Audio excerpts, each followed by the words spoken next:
Welcome to Influential Entrepreneurs, bringing you interviews with elite business leaders and experts, sharing tips and strategies for elevating your business to the next level. Here's your host, Mike Saunders. Hello and welcome to this episode of Influential Entrepreneurs. This is Mike Saunders with Marketing Huddle, and today we have with us William Lieberman with the CEO's Right Hand. Welcome to the program, William. Thank you. It's good to be here. Hey, so give me a little bit of a background. I love when you can read a name of a business and kind of have a little inkling of what it's about. So I'm surmising you are supporting CEOs, but tell me the significance of the right hand in the title of your business. Absolutely. So what I created was a boutique consulting firm that enables CEO, founder, entrepreneurs to get the services and advice that they need in order to grow and scale their businesses. So that could come in a variety of forms. We have sort of 5 areas that we focus in on: strategy, finance, marketing, operations, and human resources. And those are the areas where somebody may or may not have expertise. They're great at building widgets or selling something, but they might not necessarily know how to create a financial model or something like that. So that's where we come in and provide that C-level support that they need in order to keep doing what they're good at, but sort of leverage our experience and our experience set so that they can really take off and grow the business even more quickly. Yeah, I love that concept, and I recently had a guest on the show that we were talking about something very interesting that I think you will appreciate, so I want to throw it out to you, and then we can see where we can go with that. But you know how a lot of businesses, it's said that you need to have that focus, and too many times a CEO is pulled in so many directions. Well, the problem is when you are finally focused on that, not just a task, but like an initiative.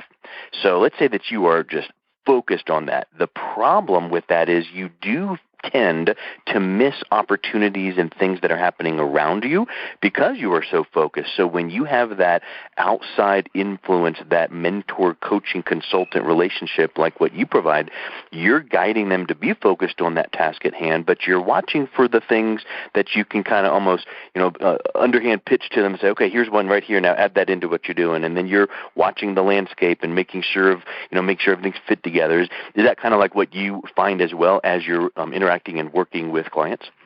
Exactly. It's that eyes around the corner, right? So to your point, somebody's really focused in and zoomed in on, I got to build this. And we're like, hey, did you know that over here the government is about to change the law so that, you might want to take advantage of it, or you might be in danger.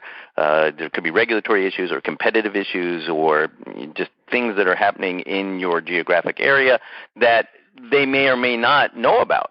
Sometimes, and the good entrepreneurs are keen and spend time learning and reading a lot.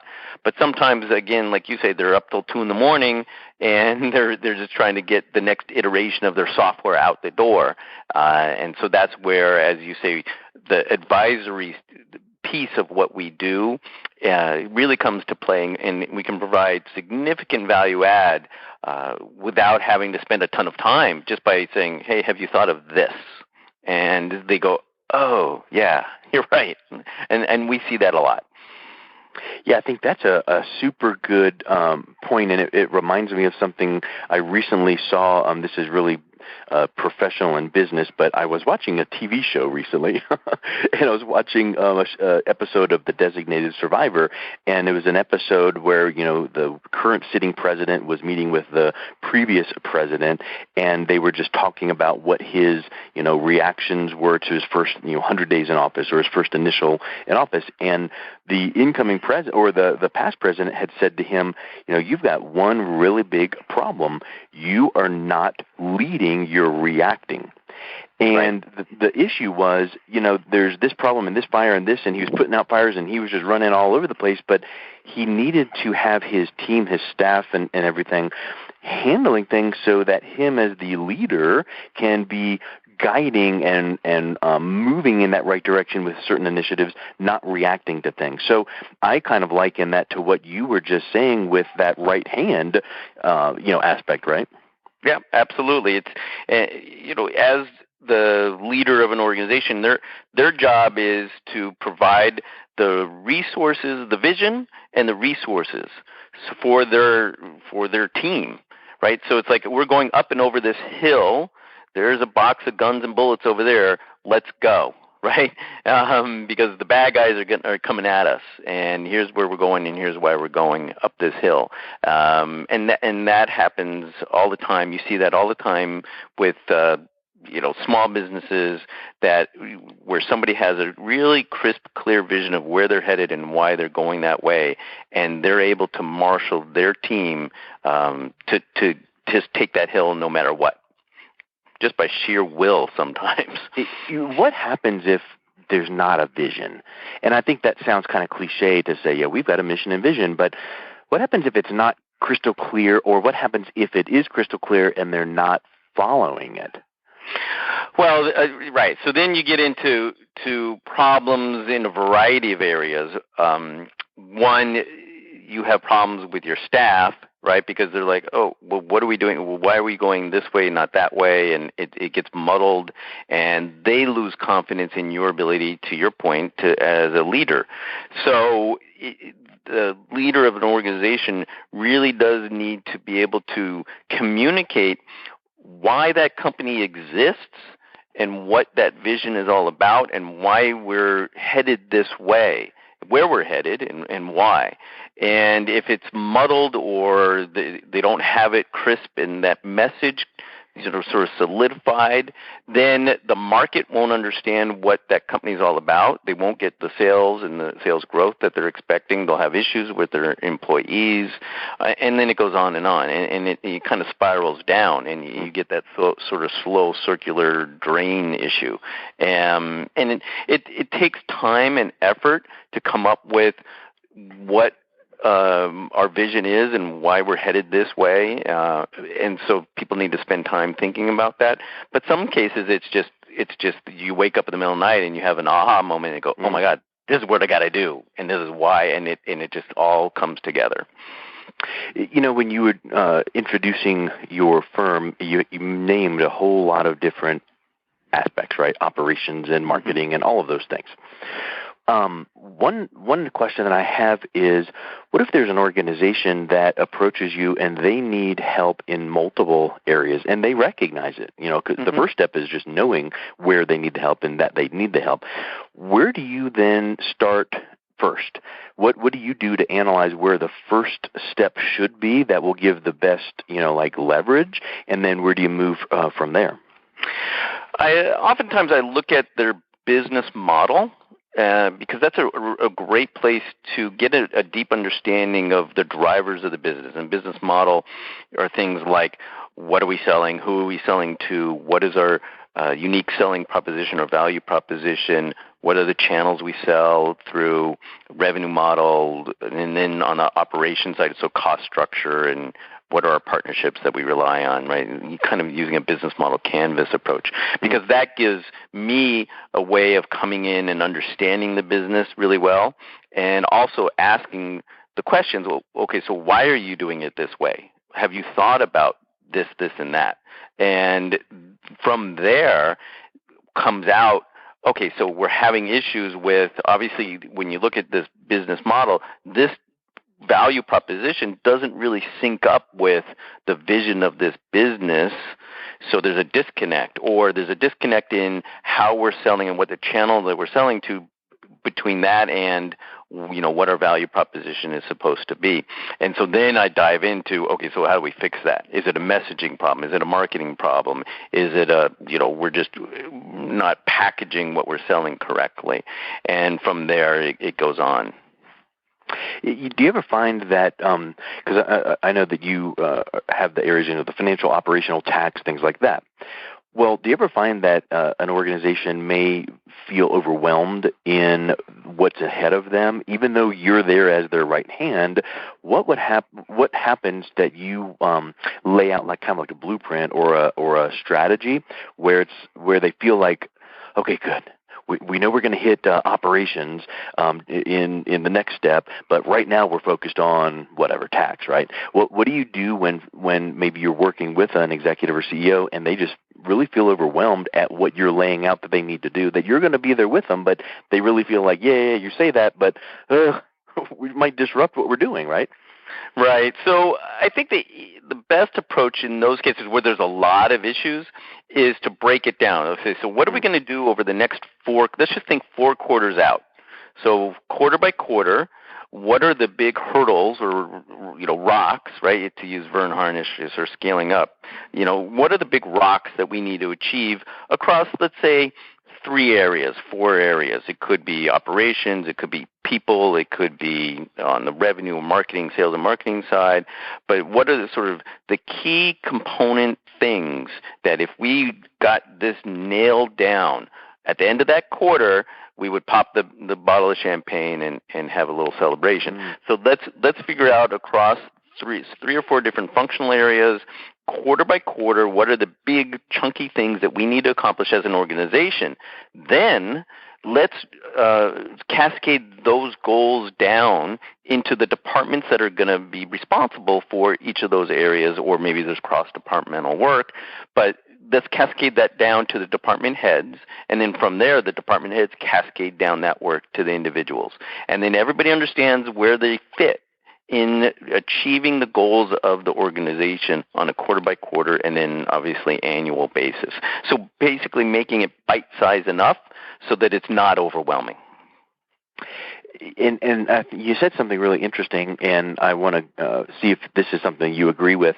The proverbial quote-unquote pop the champagne bottle to celebrate where, right? And I know you were meaning, celebrating success, but what I would wonder is when you do have an engagement with a client where there's multiple facets of, we need to work on this, and then we're going to move to this, and then we're going to move to that. Do you find that even metrics and milestones before you get to the next, big task, so maybe you're working in tax and there's like 4 milestones you need to hit before you go to the marketing, and then maybe there's 7 milestones in that one. But do you find that you have these, fun, reward, celebratory times so that it keeps the spirits high, it keeps them motivated to push through, to pull them through, really, not even push through, because at that point they feel like, hey, we got that little shot of adrenaline, and check, we not only got this done, but we're having fun while we do it. Absolutely, and it's critical for the staff to understand and be rewarded for the effort that they're putting in, and those rewards lots of times are more than just pure dollar bonus bonus payment. It could be, hey, let's go out for a cruise, because we hit our quarterly sales goal, right? It's just like there's President's Club for a sales organization. Well, why not have a reward or a party for your finance team or whatever, right? Your operations, your customer service. So those types of things I think are absolutely important, so that you recognize what people are doing and why they're doing it, and they understand that they're part of a bigger entity and that their impact is felt all the way to the top of the organization and across the organization. So somebody's doing something in customer service, well, somebody over in sales is relying on them because they can't sell something unless there's a good review online of the customer services that we provide. So everybody gets to understand the impact that they have on the organization and the goals, and therefore they should be rewarded for that. Yeah, that's really, really neat. Not only should it be, that silo, so to speak, but that silo should have a really good, solid connection to the next business unit because they all do work together. I remember years ago hearing in business school about back when the Japanese would I don't know whether this is their model now, but it was very common that they would have someone work, straight out of college and work a couple years in manufacturing and then move a couple years in marketing, then a couple years in whatever. so that when you're out there selling and marketing, you're not over-promising and saying, we can get this to you in 1 month, knowing that it takes 6 months to manufacture it. And I think being able to know how each one of those business units works together is a really big piece. 100%. Do you see that as well? Yep, 100%. Yeah. Hey, so what do you think, what are a couple key business tips that have contributed to your success? A few. I think, networking for me, I spend a lot of time at it. I tend to think I'm pretty good at it. But I think when you get out behind your desk and meeting people, you never know what that's going to turn into in terms of opportunity. And that could be a new customer, it could be a new partner, it could be a new employee, it could be an investor. But the more people that you get out and meet and tell your story to, then the bigger your sort of sphere of influence becomes, and therefore you can then rely on more and more people to help you when you need it. You can pick up the phone and say, hey, Mike, I really need help on X, Y, and Z. So networking for sure is something that I spend a lot of time on. Other things, constantly trying to improve my own game. And for many years, I was a member of Entrepreneurs Organization, EO, and then Vistage, and that sort of peer-to-peer CEO to CEO learning experience was invaluable for me. And they brought in speakers and things like that, so I found that to be very helpful. Other things, just in terms of the sort of tactical stuff, leading with revenues and not over leveraging yourself and things like that, I think are super important. And playing to your strengths, making sure you understand what you individually are really good at, and play to those strengths, and then go to others to fill in where you might not have as much expertise, and be humble about it. Right? You don't have to necessarily have an ego that says, hey, I can do everything, because no one can. And I think that's really important, is to be able to recognize where you do need help, and then to bring in the best possible team that you can, be it employees or consultants, to help you. Yeah, I've been doing some work recently, and this thought came to mind about, shiny object syndrome. And I think that is interesting because, you think, well, typically that means I'm working on something and then I see something else and I jump to that. And that is the typical example. But I heard it said that you really have like a lack of self-confidence if you have shiny object syndrome, because you don't have the confidence that you should confidently complete that task at hand. Because if you did see something else shiny, you could go, ooh, that's good, I'm going to put that on my parking lot to-do list for next quarter, boom. But your confidence is a little bit shaken if you need to jump off to the next thing, because you're not getting right there where you need to be, so I'm going to jump to this one. Oh, that didn't work, I'm going to jump. Right. What do you find is helpful for your clients to see that vision, see that task, see that mission, and stick to it until it's done, and then go, check, it is done, and now it's baked into our ethos, and we're going to move on to the next piece? Well, it's having the discipline to stay focused on the task at hand. So if you go back to, let's say, those quarterly goals that line up with the corporate goals, so if some shiny object comes in front of you the next day, the CEO and even the management team should literally have these quarterly goals up on a board or in front of them somehow and say, does this fit with what we need to achieve this quarter or this year or not? And if it doesn't, then that gets put on a parking lot, and we'll bring that up when we want to revisit what should our goals be for the coming quarter. Now, sometimes you're going to peel off, hey, I'm going to put 10% of my time into thinking long term, 3 years, 5 years out, and real true strategy type planning. And that's where maybe you spend a little bit of time investigating these shiny objects that'll come across your desk. But other than that, having these goals set up in front of you and sticking to that, and also having accountability to either a peer group or to the leadership team or a board of advisors, I think helps keep the good CEOs will stay focused in, because they know that they're going to be held accountable to the results that they're achieving. Yeah, you know what? I would submit to you that having shiny object, awareness is not a problem, because you need to realize, where your strengths are, and if you see that opportunity, you can say, you know what, I'm gonna explore that, and maybe coupling in Gerber's book E-Myth, taking time to work on your business, not in your business. Maybe you know that the third Thursday of every month is, the afternoon is your time to pull out your notebook, your Evernote, your whatever, right, and pull up all of those, ideas that they crossed your mind, but you're focused on something. So I'm going to pop them over into this, because in a couple more weeks I'm going to be doing my deep dive to work on my business, not in my business. Mm-hmm. And then maybe during that you're going, okay, I can work on this one. Hey, I'm going to bring in my, chief of whatever to work on this one. And I think that just having that process is great. So I think that sometimes shiny object syndrome gets, a bad rap, but in reality, it's keeping your mind fresh and it's creative. It's just how you deal with it. Right. And there's companies where, they take their whole team and they say one day a month, you can pick what you're going to work on. Could be an existing project, could be a new project, could be research, etc. And they love it. Absolutely love it, because they get those creative juices, they come up with cool new ideas, and it helps keep the innovation alive in the company. So let's wrap up with this thought. If an entrepreneur or business owner or CEO is, what is a not a red flag, but what is a aha moment for them that they would notice in their business that they would go, you know what, maybe the CEO's right hand could help with this, and maybe I should reach out to learn more? What would something in the business be that would be that indicator where they could or should reach out just to learn a little bit more?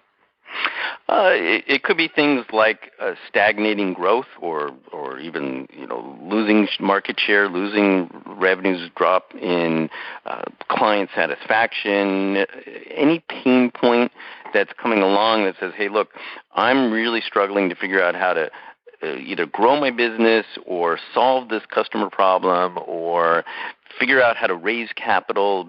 Do I have the right structure? Am I getting the right information from the rest of my team? Do I even have the right team on board in order to take this company where I think it can get to? Those are the types of things that we like to really focus in on. It's an interesting type of mix of services that we've brought together, because there's lots of companies that are really good at finance, and there's lots of companies that are really good at marketing, and I've brought the best of all these worlds together because there's so much interplay between them. You can't think of strategy without having a good, financial model behind it. You can't do marketing if you don't understand your strategy, and you can't, build a business without great HR, right? So they all kind of go together, and you can't just do one. And so that's our unique selling proposition. That's great. So where can people learn more and reach out to you and your team? Well, they can always go to our website, www.theceos, so the CEOS righthand.co, not com, .co, or give me a shout at 646-277-8728. Wonderful. Well, William, thank you for taking time out of your day to teach us a little bit more about some of the things you offer. It's wonderful getting to know you.